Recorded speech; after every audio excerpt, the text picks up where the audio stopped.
자, 오늘 주시는 하나님 말씀 보도록 하겠습니다. 마태복음 17장 14절에서 20절 말씀입니다. 마태복음 17장 14절에서 20절 여러분 성경 다 펴시고요. 14절에서 20절 같이 한 절씩 같이 교독하고 20절은 한 목소리로 함께 읽고 성경을 다 읽으신 후에 성경을 덮지 마시고 이렇게 한번 펴놔 주시기 바랍니다. 마태복음 17장 14절 하나님의 말씀이랍니다. 저희가 무리에게 이르매 한 사람이 예수께로 와서 꿇어 엎드려 가로되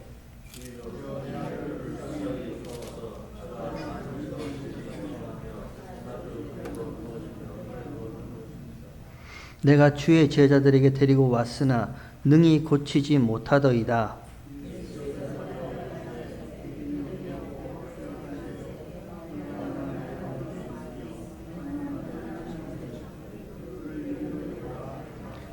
이에 예수께서 꾸짖으시니 귀신이 나가고 아이가 그때로부터 나으니라.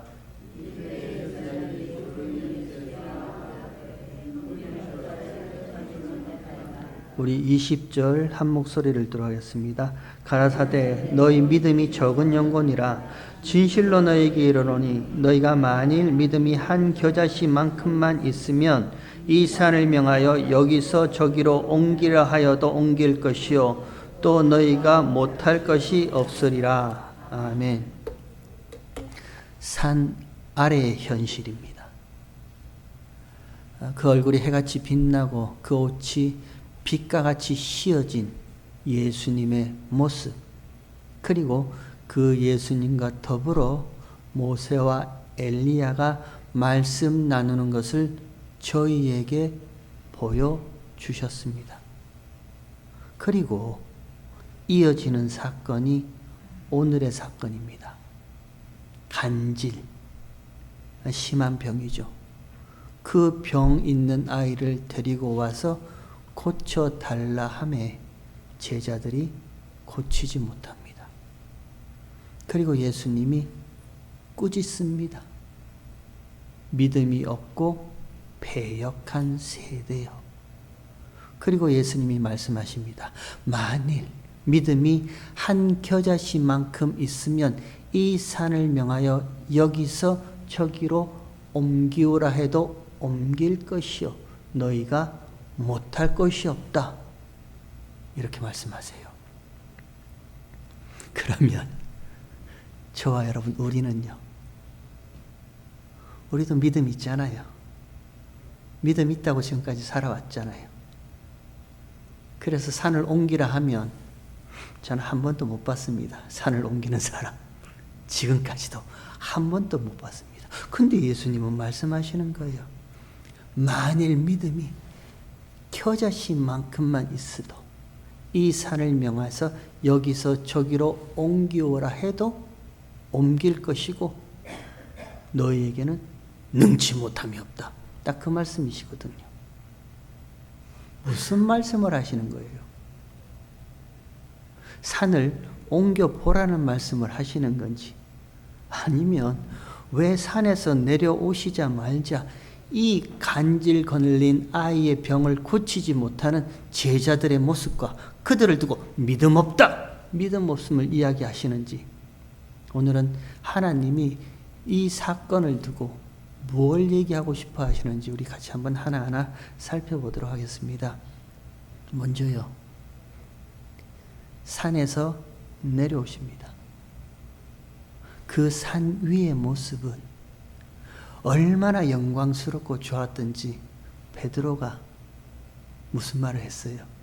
주님, 여기 있는 것이 좋사오니 만일 주께서 원하시면 하나는 주를 위하여 하나는 모세를 위하여 하나는 엘리야를 위하여 초막셋을 짓고 여기서 그냥 영원토록 살고 싶습니다. 얼마나 좋았으면요. 그 산 위의 그 영광스러운 모습이 얼마나 가슴 벅찼으면 베드로가 그렇게 말했겠어요. 근데 그 제자들을 데리고 산에서 내려오시는 거예요. 그리고 내려오시면서 예수님이 하시는 말씀이 인자가 죽는 것, 인자가 죽어서 다시 살아나기 전까지는 너희가 본 것에 대해서 얘기하지 말라. 제자들에게 그렇게 얘기를 합니다. 그 사건이 그렇게 이어집니다. 오늘 17장 여러분 한번 보세요. 17장 9절을 한번 보십시오. 9절에 보면 저희가 산에서 내려올 때에 예수께서 명하여 가라사대 인자가 죽은 자 가운데서 살아나기 전에는 본 것을 아무에게도 이르지 말라 하시니 10절 제자들이 묻자와 가로되 그러면 어찌하여 서기관들이 엘리야가 먼저 와야 하리까? 이렇게 이어집니다. 무슨 말인가 하면 구약 성경에 능통한 제자들입니다. 유대인들이에요. 이들은 구약의 말씀, 그 구약의 모든 말씀을 머릿속에 달달 외울 만큼 아주 해박한 구약의 모든 이야기들을 머릿속에 담아두고 있는 자들입니다. 그 구약의 마지막 말라기, 포로 후 하나님이 선지자 말라기를 통해서 말씀을 주십니다. 그 말라기의 또 마지막 말라기 4장에 보면요. 보라, 크고 두려운 날이 이르기 전에 내가 선지 엘리야를 너희에게 보내겠다 약속하신 말씀이 있어요. 크고 두려운 날요. 심판의 날이죠. 심판의 날이 이르기 전에 내가 선지 엘리야를 너에게 먼저 보낸다 약속하세요. 그러면 이 제자들은요, 산 위에서 영광스러운 하나님 나라의 모습을 봤거든요. 그 모습을 봤으면 심판도 있거든요. 그러면 심판 전에 하나님께서 선지 엘리야를 보내시겠다 약속하셨는데 보내셨어요? 물어보는 거예요. 예수님, 말씀이, 예언이 크고 두려운 날이 오기 전에, 심판의 날이 이르기 전에 하나님이 선지자 엘리야를 보내시겠다 약속하셨는데 그 엘리야가 왔습니까? 예수님께 물어봅니다. 거기에 대한 예수님의 대답이 11절에 이렇게 대답합니다.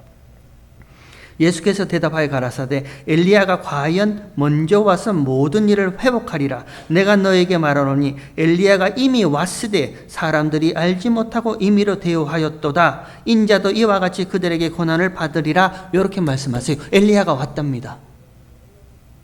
예수님은 그 엘리야, 구약 성경 말라기에 예언했던 그 엘리야 이미 왔어. 근데 사람들이 알지 못하고 임의로 whatever they please라고 영어로 번역 그렇게 되어 있어요. 자기 마음대로, 자기 좋은 대로 그 엘리야를 대했어. 어떻게 임의대로 대했는데요? 사람들이 이미 와 있는 엘리야를 어떻게 자기 좋은 대로 대했는데요? 인자도 이와 같이 고난을 받으리라. 무슨 고난요? 목베임의 고난요.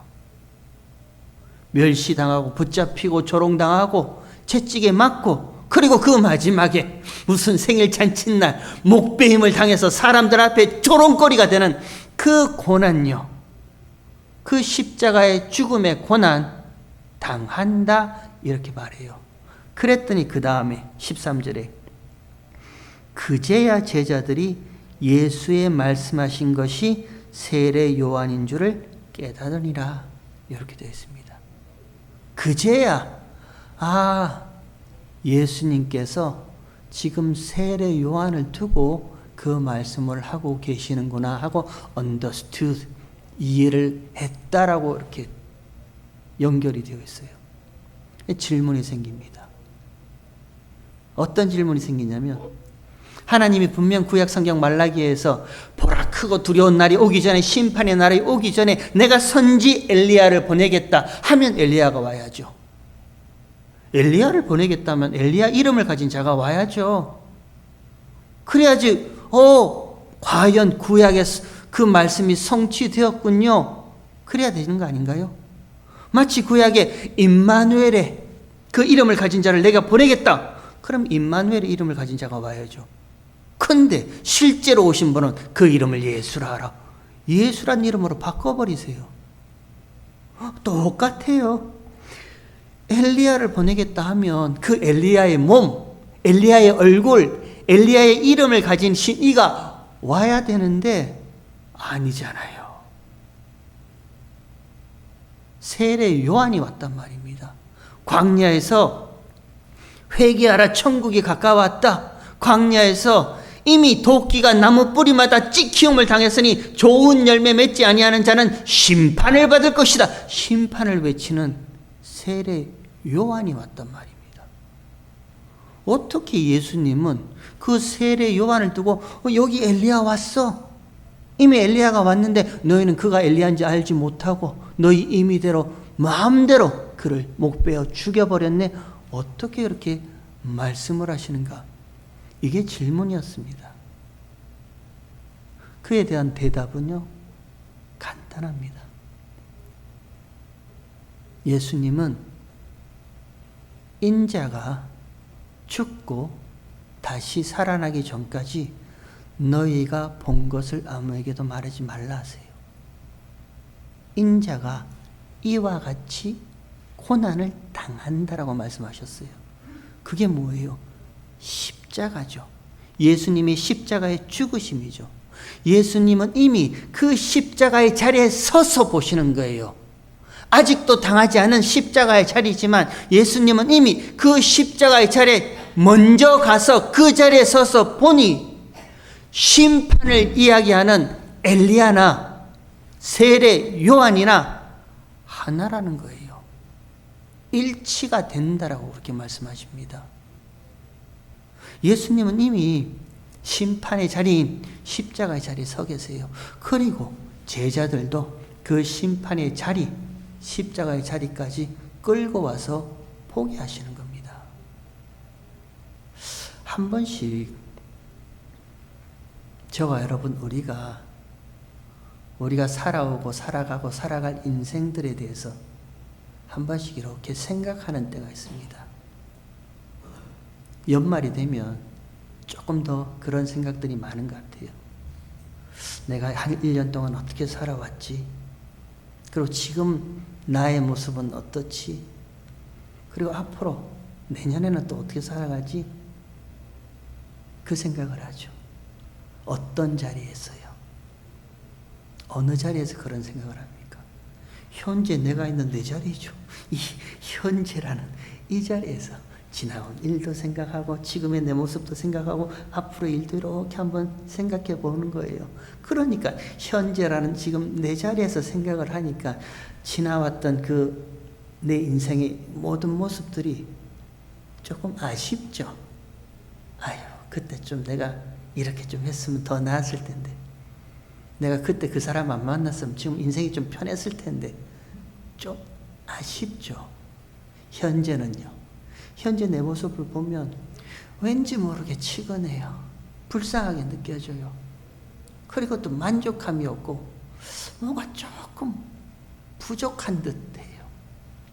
그리고 앞으로의 내 인생의 모습을 이렇게 생각해 보면 왠지 모를 두려움이 찾아옵니다. 불안합니다. 염려함이 돼요. 미래에 대해서 왜 사람이 두려워하고 염려하고 걱정하는가? 이유는 한 가지밖에 없습니다. 무슨 이유요? 지금의 것을 빼앗기지 않겠다는 거예요. 지금 내가 누리고 있는 것, 가지고 있는 것, 그게 뭐 물질이 됐든 뭐 명예가 됐든 뭐가 됐든 상관없어요. 지금 내가 이렇게 살고 있는 이것들 더 이상은 내가 빼앗기지 않겠다는 그 열망, 그 마음요. 그것 때문에 앞날에 대해서 두려움이 엄습하는 거예요. 혹시 빼앗겨서 없어지면 어떡할까요? 혹시 갑자기 나한테 나쁜 소식이 들이닥치면 나는 어떡하죠?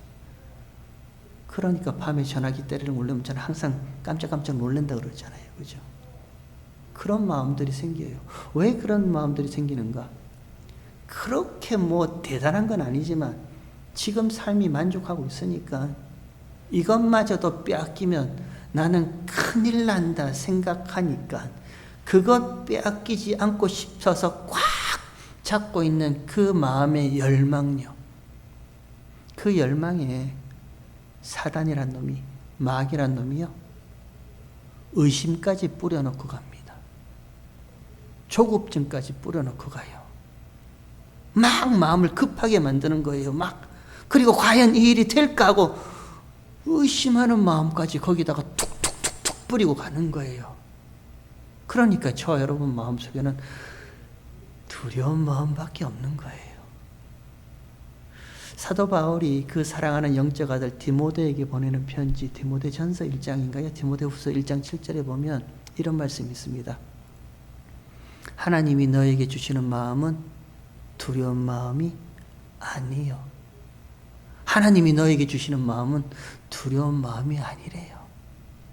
그리고 또 디모데에게 이렇게 얘기를 합니다. 하나님이 주시는 마음은 오직 사랑과 능력과 근신하는 마음, 절제하는 마음이에요. 하나님의 마음을 주신다는 거예요. 그러니 디모데야, 갇힌 자 된 나를 부끄러워하지 말고, 바울이 그렇게 말해요. 부끄러워하지 말래요.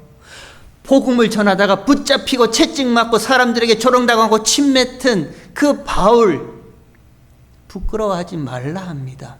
아유, 주님의 일을 한다면서, 하나님의 일을 한다면서 겨우 족꼬라지로 살아가는 거야. 부끄럽겠죠. 하나님을 믿으면 뭘 잘 돼야 되지 않겠어요? 그 능력 있고 영광스러운 하나님을 믿는데, 하나님의 신자인데, 성도인데, 세상 가운데 떵떵거리며 큰소리치며 살아야 되지 않겠어요? 근데 바울은요, 오히려 처참합니다. 정말 비참해요. 근데 바울이 그 아들 디모데에게 주를 위해서 사는 나를 위해, 갇힌 자단 나 부끄러워하지 말고 오직 하나님의 능력을 쫓아 복음과 함께 고난을 받으라라고 이렇게 권면해요. 복음, 고난, 그리고 이 두 개를 하나로 이렇게 얽어먹이는 하나님의 능력력. 복음대로 살면 반드시 고난은 있습니다. 고난 없는 복음은 없어요. 근데 고난과 복음만 있느냐? 아니라는 거예요. 하나님의 능력을 쫓아 복음과 함께 고난 받는 것이 얼마나 큰 유익인지 디모데야, 나를 보고서 좀 너희도 알았으면 좋겠다 말하는 거예요. 왜요? 그 고난은 인내를, 인내는 연단을, 연단은 소망을 낳는다 하잖아요. 무슨 소망요? 고난 너머에 있는 그 하나님의 영광스러운 소망요. 저와 여러분 언제까지 이 모습 이대로 사는 거 아니란 말입니다. 앞날에 대한 미래요? 하나님이 주시는 마음은 두려워하는 마음이 아니에요. 하나님께서 영광스러운 그 모습으로 산 위에 모습을 보여주셨단 말입니다. 이 모습이 장차 너희에게 임하는 그 모습이라고 보여주셨어요. 근데 다시 산 아래 내려와서 우리의 모습은요, 똑같아요. 그냥 어떻게 하든지 현재 내가 누리고 가지고 있는 이 모든 것들 이것 하나 빼앗기지 않으려고요. 그냥 두 손 꼭 쥐고 있는 그 모습. 행여나 하나라도 없어지면, 행여나 내게 뭔가 잘못되면 어떡하지 하는 그 두려운 마음, 그 산 아래의 모습의 마음들을 보여주는 거예요. 그래서요, 저와 여러분에게 필요한 것이 무엇입니까? 우리에게 필요한 것이 뭐예요? 산 위의 그 영광스러운 모습을 봤다면서요. 이미 완성된 하나님 나라의 모습이 우리 가운데 임하고 있다면서요. 그러나 아직은 완성되지 않았기 때문에 우리가 이 광야 같은 인생을 살아간다면서요. 그러면 저와 여러분에게 그 영광스러운 모습이 임하기까지 우리에게 필요한 것이 뭐가 있어요? 믿음이 필요한 거죠. 거기에는 믿음이 필요하단 말입니다. 하나님의 이 산 위의 영광스러운 모습을 보고 제자들과 함께 내려올 그때에 그 제자들에게, 산 아래 하나님의 백성들에게 필요한 것은 다른 것 아니에요. 믿음이 필요합니다. 그 믿음을 보라는 거예요. 그래서 그 믿음의 이야기를 하기 위해서 성경은, 하나님은 간질 걸린 아이를 거기에 하나 툭 하니 던져놓고 있는 거예요. 그리고 그 이야기를 통해서 하나님은 믿음 이야기를 해주고 싶어 하는 거예요. 다시요. 오늘 본문 14절을 한번 볼까요? 14절에 이렇게 되어 있습니다. 저희가 무리에게 이르매 한 사람이 예수께로 와서 꿇어 엎드려 가로되 주여 내 아들을 불쌍히 여기소서. 저가 간질로 심히 고생하여 찾은 불에도 넘어지고 물에도 넘어지는지라. 내가 주의 제자들에게 데리고 왔으나 능히 고치지 못하더이다. 이렇게 얘기를 합니다. 제자들에게 데리고 왔으면 고쳐줘야죠. 병 하나 고쳐줘야죠. 그런데 능히 고치지 못하더이다 이렇게 말해요. 그 다음에 예수님이 이렇게 말씀하십니다. 17절에 예수께서 대답하여 가라사대 믿음이 없고 패역한 세대여 이렇게 말해요. 믿음이 없고 패역이란 말은요 왜곡되다는 거예요. 잘못 이해하고 있다는 거예요. 뭔가 어그러진 것을 보고 있다는 거예요. 너희는 믿음도 없고 그 믿음에 대해서 잘못 이해하고 잘못 오해하고 어그러지고 보고 있는 이 세대란 말입니다. 누가요? 누가 믿음이 없고 패역한 세대인데요? 병 못 고쳐주는 제자들요? 아니면 그 병 하나 고쳐달라고 찾아봤던 그 아비요? 모두 다요. 다 전부 믿음이 없고 패역한 세대 이렇게 얘기를 하시는 거예요. 그리고 나서 그 다음에 18절에 이에 예수께서 꾸짖으시니 귀신이 나가고요. 병이 고쳐지고가 아닙니다. 예수께서 꾸짖으시니 귀신이 나가고요. 귀신 들림이 그리 대단하게 무슨 무서운 거 아닙니다. 하나님 없이도 살 수 있다는 그 모든 것들요. 먹어 괜찮아. 그거 먹고 너도 하나님처럼 하나님 자리에서 선과 악을 구별하는 자 돼. 하나님의 도움 없이도 너 스스로 얼마든지 너의 힘으로 너의 지혜로 너의 능력으로 살아갈 수 있다라는 그 사단과 마귀의 게임에 빠진 모든 죄인들이 다 귀신 들린 자들이에요. 귀신에 붙잡힌 자들입니다. 어찌 보면 우리 마음속에 한켠에서는요 한 번씩 그런 요동이 칩니다. 하나님 없이도 나 얼마든지 이 세상 행복하게 살 수 있어. 괜찮아. 하나님 괜찮아. 도와주지 않으셔도 됩니다. 나는 내 뜻대로 살아가겠습니다. 붙잡힌 자예요. 예수님께서 꾸짖으시니요 그 귀신이 나가고 아이가 그때부터 낫습니다. 그리고 19절에 이때 제자들이 종용이 따릅니다. 조용히 따라 예수께 나와 가로되 우리는 어찌하여 쫓아내지 못했습니까? 물어봐요. 제자들이 예수님께. 예수님 우리도 믿음이 있는데 우리도 능력이 있는데 이전에도 한 번씩 다 이렇게 다 했는데 그런 경험이 있는데 우리는 어찌하여 요거 못 쫓아냈습니까? 못 고쳤습니까? 그렇게 물어보는 거예요. 거기에 예수님께서 가라사대 너희 믿음이 적은 영혼이라 믿음 없다라는 거예요. 진실로 너에게 이르노니 너희가 만일 믿음이 한 겨자씨만큼만 있으면 믿음 없다라는 거예요. 한 겨자씨만큼 있다라는 것은 아예 없다라는 겁니다. 너에게는 믿음이 없다라는 거예요. 그 믿음이 없으니까 이 산을 명하여 여기서 저기로 옮기라 하여도 옮길 것이요 또 너희가 못할 것이 없다. 믿음 없다. 이렇게 얘기를 하는 겁니다. 그럼 어떻게 해요? 믿음을 주셔야죠. 저와 여러분은 절대 믿음을 발생시킬 수 없는 자들입니다. 우리 스스로 아무리 믿는다 고백해도 우리는 절대 믿음을 만들어낼 수 없는 자들이에요. 그럼 어떻게 해요? 믿음을 주셔야죠. 그러니까 에베소서 2장 8절에 너희가 그 은혜로 인하여 믿음으로 말미암아 구원을 얻었나니 이것이 너희에게서 난 것이 아니요 하나님의 선물이라 하시잖아요. 하나님의 선물인 그 믿음을 주셔야 된단 말입니다. 그 믿음이 필요하다는 거예요. 그러니까요. 그 믿음이 있으면 하나님이 선물로 주신 그 믿음이 있으면 이 산을 명하여 여기서 저기로 옮기워라 해도 그 산은 옮겨진다. 이렇게 말씀하시는 거예요. 그럼 무슨 산이 옮겨지는 거예요? 이제 저와 여러분에게 하나님께서 선물로 믿음을 주셨습니다. 성령님과 함께 하나님은 저와 여러분에게 믿음을 주셨어요. 그러면 하나님의 선물로 주신 믿음이 저와 여러분에게 있다면 우리도 이 산을 명하여 여기서 저기로 옮겨오라 하면 그 산이 여기서 저기로 옮겨지고 능치 못할 것이 없다 하셨으면 능치 못할 것이 없는데 무슨 산을 옮길까요? 이게 무슨 말씀이에요? 지금 모세와 엘리야가 예수님과 함께 있던 산입니다. 모세는요, 시내산에 올라간 자였죠. 하나님이 시내산 위로 불러 올리셨습니다. 엘리야는요, 호렙, 하나님의 산 호렙. 학자들은 같은 산이라 뭐 이렇게 이야기를 하더라고요. 시내산이나 호렙산이나 똑같은 산이다 이렇게 얘기를 해요. 어찌됐건 시내산 위에 올라갔습니다.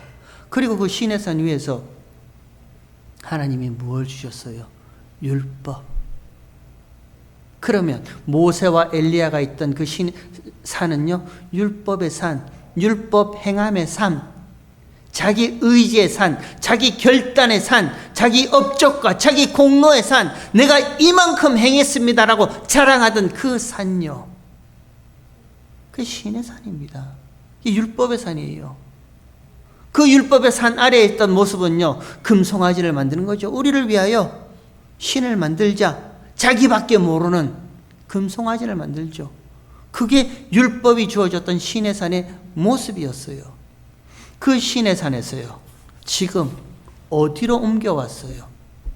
영광스럽게 변화된 예수님과 함께 있는 변화산으로 모세와 엘리야가 거기 서 있는 모습을 봤단 말입니다.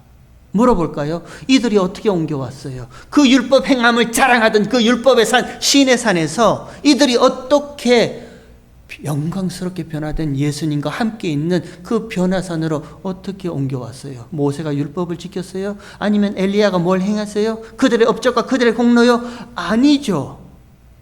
이들이 어떻게 영광스러운 모습으로 변화된 변화산 위에 옮겨왔어요? 은혜란 말입니다. 하나님의 은혜예요. 모세의 그 어떤 행함도 아니고, 엘리야의 그 어떤 강구함도 아니고, 엘리야의 그 어떤 업적도 아니고요. 오직 하나님께서 은혜 베푸신 그 은혜로 말미암아 옮겨왔어요.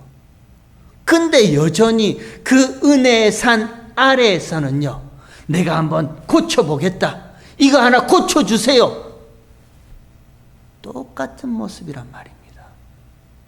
거기에 예수님이 믿음이란 것을 던져주시는 거예요.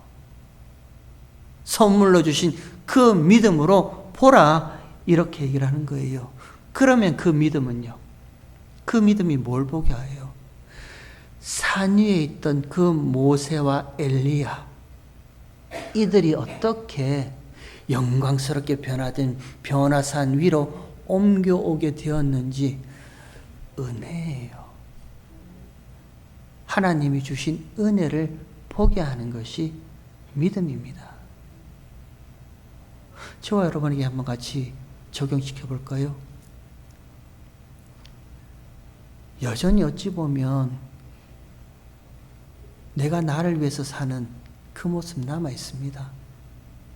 뭔가 열심히 하고 힘써서 살아보면 잘 살 수 있다라는 그런 열망, 욕구, 욕심 있어요. 어쩔 수 없습니다. 전 부인하지 않아요. 저도 그런 마음이 있으니까요. 근데 그 마음을 가지고, 그 욕구를 가지고 어떻게 영광스럽게 완성된 하나님 나라로 우리가 갈 수가 있죠? 저와 여러분의 어떠함요? 우리 어떠한 공로? 아니죠. 은혜밖에 없어요. 아무것도 아닌 은혜밖에 없습니다. 예수님이 제자들을 지금 십자가의 자리로 끌고 오세요. 여러분, 주님이 지금 저와 여러분을 십자가의 자리로 끌고 와서 십자가에 딱 세워놨다라고 한번 생각해 보세요. 그러면 그 십자가의 자리에서 제일 먼저 보이는 게 뭐가 먼저 보이세요? 그 십자가의 자리에 내가 섰다. 뭐가 제일 먼저 보일 것 같아요? 뭐가 제일 먼저 발견될 것 같아요? 죄입니다, 죄. 그 십자가의 자리에서 제일 먼저 발견되는 것은 죄예요. 무슨 죄요? 피조물이 감히 하나님을 때려 죽인 죄예요. 티끌이요 뭔지요? 아무것도 아닌 피조물이 감히 하나님을 붙잡고 조롱하고 채찍하고 십자가에 못 박아 죽이는 그 죄요. 십자가의 자리에는 그 죄가 제일 먼저 보인단 말입니다. 그러니까 할 말 없죠. 영원히 하나님의 심판이 쏟아져도 죄에 대한 하나님의 정죄함에 그 영원한 고통 가운데 있어도 저와 여러분은 할 말 없는 존재들이에요. 그들이 죽였다고요? 아니요. 저와 여러분의 죄가 예수님을 십자가에 못 박았단 말입니다. 우리가 박았어요. 지금도 어찌 보면 예수님을 십자가에서 도륙하고 있는 게 우리의 모습인지 몰라요. 정말 여기 있죠, 십자가. 십자가의 자리에 서면 나의 죄밖에 안 보입니다. 그냥 죄가 아니고요. 감히 영원한 하나님 대신 예수님을 십자가에 못 박아버리는, 예수 없어도 살 수 있어. 예수가 뭔데? 그 예수 때문에 내가 지금 어떤 모습인데? 그 죄가 보이는 거예요. 근데 웬 은혜와 웬 사랑으로 약속하셨다 그러네요. 저와 여러분의 형질이 이루어지기도 전에 성부 하나님과 성자 예수님이 약속하셨답니다. 그리고 그 약속을 아무 자격 없는 저와 여러분에게 약속을 툭하니 던져주세요. 그리고 그 약속 때문에 저와 여러분을 언약의 백성이라고 이렇게 말씀하시네요. 그리고 예수님께서는요, 그 언약의 백성들만 두 품에 꼭 껴안으시고 십자가에서 죄로 말미암아 죽어버리시네요. 이제는 같은 십자가의 자리지만 저와 여러분은 어디서 보는 거예요? 십자가에 달려 죽으신 예수 안에서 이제는 모든 것을 보게 되는 거예요. 그러니까 십자가에서 달려 죽으신 예수 안에서 모든 것을 보게 되니까 예수 안에 있는 자에게는 결코 정죄함이 없다네요. 저와 여러분에게 죄에 대한 정죄함이 없다 그렇게 말씀하세요. 뭐가 미래가 두렵고 뭐가 앞날이 걱정이 되겠어요? 우리가 십자가의 자리에만 찾고 있으니까 거기서 내 죄, 이런 나의 그 연약하고 연약한 모습만 찾고 보니까 신세 한탄하듯이 이렇게 가슴을 치고 눈물 짓는 거예요. 아니요. 예수님은 제자들을 십자가의 자리까지 끌고 옵니다. 하리고 한 걸음 더 나아가서요, 그 십자가에 함께 품고 안아 죽으신 예수 안에서 믿음으로 포기하시는 거예요. 그러면 그 믿음으로 바라볼 적에는요, 이미 영광스럽게 변형된 그 변화산의 그때 그 모습이 나의 모습이군요. 그러니까 허락하신 하나님의 그 걸음을 한 걸음 한 걸음 저와 여러분이 걸어갈 수가 있습니다. 믿음이 이끄신다니까요. 저와 여러분이 인생을 개척하는 것이 아니라 저와 여러분에게 선물로 주신 그 믿음이 언약 백성들을 이끌어가고 있어요. 그러면 그 믿음을 가진 우리는요, 맞아요, 무슨 할 말이 있겠어요? 영원한 심판 가운데 있어도 아무 할 말 없는 우리란 말입니다. 근데 일방적으로 약속하신 그 언약을 저와 여러분에게 주시고 언약의 백성이라 하시고 거기에다가 믿음까지 선물로 주시고 그 믿음이 저와 여러분의 인생을 끌고 옵니다. 이 십자가의 자리까지. 그래서 한 번씩 하나님께서는요, 저와 여러분의 인생을 살다가 십자가의 자리에 서게 하세요. 그냥 편안하게 살아도 좋은데 한 번씩 그 십자가의 자리에 서게 하세요. 그리고 더 큰 은혜는 그 십자가의 자리에 서서 예수 안에 있는 내 모습을 보게 하세요. 여러분 괜찮습니다.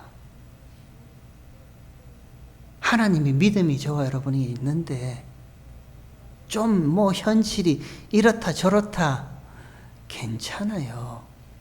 한 번 주어진 하나님의 믿음은 반드시 그 언약의 완성의 자리까지 저와 여러분을 이끌어가고 계실 줄 믿습니다. 우리는 그 믿음 따라 가는 거예요. 물어볼까요? 저와 여러분에게는 하나님의 믿음이 있습니다. 그럼 예수님이 말씀하시죠. 만일 믿음이 겨자씨만큼만 있어도 이 산을 명하여 여기서 저기로 옮겨오라 하면 옮길 수 있는데 믿음이 있다면서요. 한번 옮겨보세요. 누군가 그렇게 질문하면 저와 여러분의 대답은요. 주가 하실 겁니다. 예수님이 하실 거예요.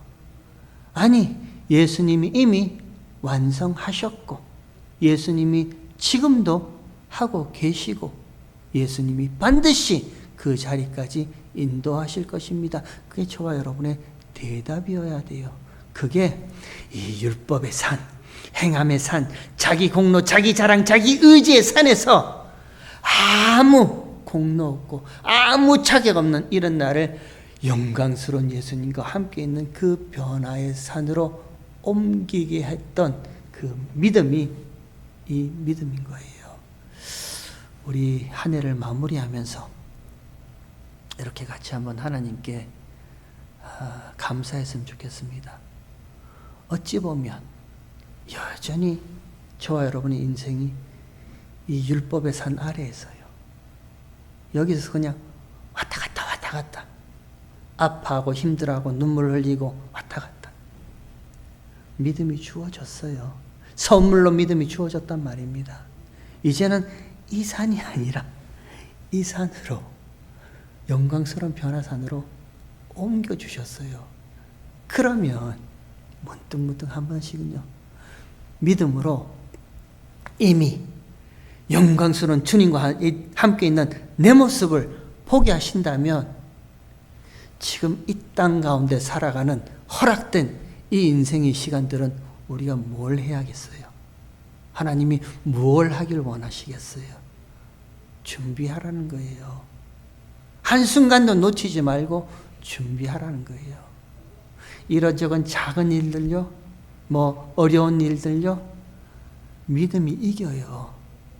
믿음이 반드시 하나님의 언약의 백성들을 이겨내게 하실 겁니다. 우리 내년에도 하나님이 주신 그 믿음으로 믿음이 이겨내십니다라는 그 고백으로 우리 내년에도 하나님이 허락하신 그 걸음을 잘 걸어가시는 저와 여러분의 복된 인생 되기를 주의 이름으로 축원합니다.